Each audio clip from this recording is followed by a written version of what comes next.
হয়তো আমার দুঃখের দিনগুলো ভুলে যাব। দেখতে দেখতে দিন পেরোচ্ছে, আনন্দের দিন।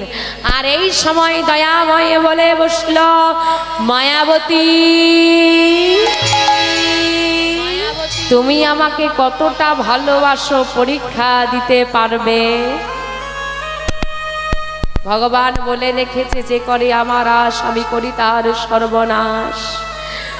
তথাপিও যদি সে না ছাড়ি আমার পাশ, আমি হই তার দাসের অনুদান।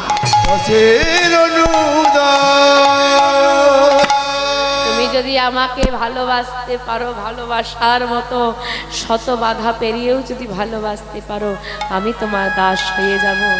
দেখতে দেখতে কিছুদিন পার হলো, আর গর্ভবতী হওয়ার কিছু মাস পরে স্বামী দ্বিজ ঘোষ মারা গেলেন।